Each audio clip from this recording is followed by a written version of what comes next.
In the late months of 1944, Finland entered into a treaty with the Soviet Union, stipulating that hostilities would cease if the Finns expelled their former German allies from Finland. This conflict is known as the Lapland War, during which German forces retaliated against the Finns. Otami Korpi, a retired commando and prospector, lives alone in the remote Lapland wilderness with just his horse and loyal dog. Otami spends his days searching for gold in the rivers and mines, paying little attention to the ongoing battles in the distance. After discovering a rich gold deposit, Otami gathers a substantial amount of gold nuggets and sets off for the nearest town with his dog. Along the way, he encounters a 30-man Wehrmacht platoon led by the ruthless SS Obersturmführer Bruno Helldorf and his subordinate, Wolf. They are causing destruction as they retreat and have taken Finnish women captive. Helldorf allows Otami to pass without much interest, but a second group of soldiers attempts to rob Otami of his gold. In a swift and deadly encounter, Otami eliminates them. Hearing the commotion, Bruno investigates and finds one of Otami's gold nuggets taken by a dying soldier. Bruno and his tank pursue Otami to the edge of a minefield, where Otami's horse is killed by a landmine. Otami intentionally detonates another mine to escape,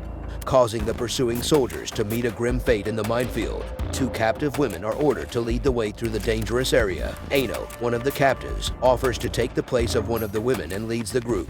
Bruno discovers Otami's dog tag and learns that Otami was once a Finnish commando who lost his family and home while fighting against the Red Army during the Winter War. Driven by vengeance, Otami became known as Kashe, the Immortal, a legendary one-man death squad responsible for the deaths of hundreds of communist troops. Despite the warning, Bruno defies orders to turn back and continues pursuing Otami. Wounded and exhausted, Otami is alerted to the platoon's approach. He hangs beneath one of the German vehicles and punctures the fuel tank, covering himself in gasoline to hide his scent from the soldiers' dogs. Otami sets himself on fire to ward off the dogs and dives into a nearby lake. Waiting for him to surface, Bruno sends soldiers into the lake, but Otami kills them underwater by slitting their throats and breathing in the air escaping from their necks. Otami reaches the other side of the lake, but Bruno finds his dog. Otami discovers the town has been ravaged by the Germans and seeks shelter in a petrol station. Bruno sends Otami's dog with a lit dynamite stick attached to his collar. Otami saves the dog but is injured by the explosion. Bruno, Wolf, and tank driver Shutzi hang Otami from the petrol station sign,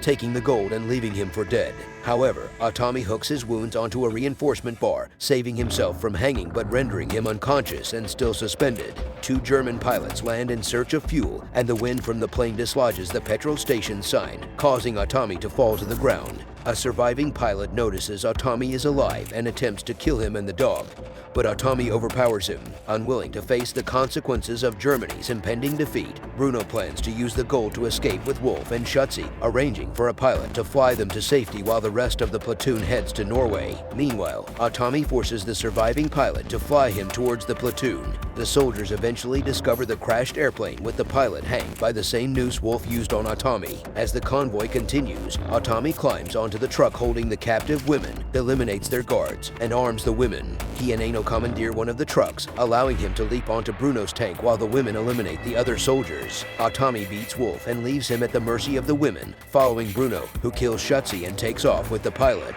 Otami fires on the plane, mortally wounding the pilot, and manages to board the plane in midair using his pickaxe. After a hand-to-hand combat with Bruno, Otami defeats him by hooking the static line to a bomb and releasing it through the bomb bay door, causing Bruno's demise. Discovering the pilot also dead, Otami straps himself in as the plane crashes into a swamp. Led by Aino, the women deliver Wolf and the German tank to a Finnish unit. Remarkably, Otami survives, crawls out of the swamp, reunites with his dog, and makes his way to war-torn Helsinki. Covered in blood and battered, Otami enters a bank, where he deposits his gold nuggets on the counter. The well-dressed customers look at him in amazement, and he finally speaks for the first time in the movie, requesting to exchange the gold for larger banknotes as they would be easier to carry than the heavy nuggets he's been lugging around.